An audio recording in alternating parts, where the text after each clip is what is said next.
Hi, I'm Spiders, and today we got some pretty huge leaks for Conquest, the biggest of which you're seeing right now. There is a huge amount of insight into Conquest to begin from this one clip, so let's get into it.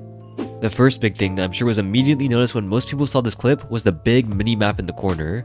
This heavily implies that Conquest is going to be very similar to League of Legends and big mobile games like it, which has some pretty significant implications for Deepwoken specifically. The first of which is that there's a high likelihood of both PvP and PvE builds being viable in this game mode. From this clip, you can see that you need Essence to unlock certain aspects of your original build, but one thing that is unknown is how exactly this Essence is acquired. Now, while it has been a long time since I've played a mobile game like League of Legends, a big part of getting Essence or Gold comes from killing monsters, and since Essence is shared with your team according to Archmage himself, you could have one person potentially dedicated primarily to farming mobs to help their team progress their builds.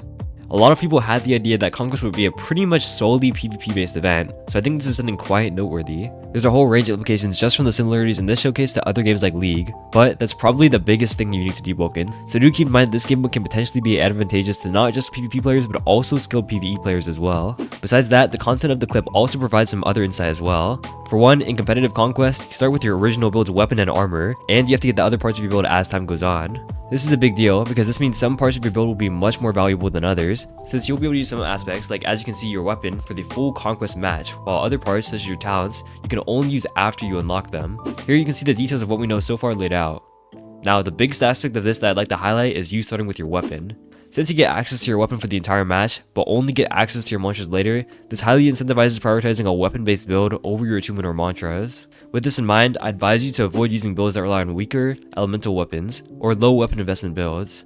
Instead, try to run a build that is centered around a higher investment, powerful weapon, and you'll be able to take advantage of it for the entire match. Past that, try not to focus your build too much on any of the things you unlock with time, which additionally to mantras, also includes your talents or oath, since as far as we currently know, these are stuff you are guaranteed not to freely start with, and will likely have to pay Essence or something else later in order to unlock later in the match.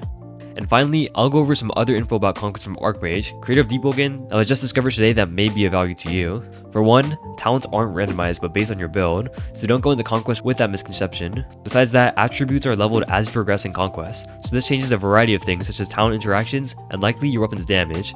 But I still stand by my statement that your weapon should be the focus, since your weapon's functionality and other stats do not change, as far as we know, and is most likely as well, while you don't have your mantras at all until later on, so weapons are probably more valuable still. Besides that, there's some other strategy enabled by this being a MOBA based game mode, however I don't really know much about this aspect, so take that as you will. Besides that, here's some builds that were brought up in the CC chat regarding Conquest. Assassins will be getting some sort of tweak for Conquest, and Trackstar builds will not, and also Illusory Realm will be different, so keep that in mind when choosing your build, since your specific build might be getting some sort of change. Also, bonus, for some reason this was brought up today, so the misconception that See Your Vibe has a pen cap is false, so I guess if that interests you, then there you go. This was what I believe to be the most important information to take away from the Conquest sneak peeks we received today. Of course, since these are sneak peeks, all of the stuff mentioned is liable to being changed, so make sure you keep that stuff in mind when taking the advice from this video. Let me know if you're excited for Conquest itself, or perhaps more interested in the other stuff that come along with it, such as the Hive Oath or whatever else. Thanks for watching, and see you in the next one.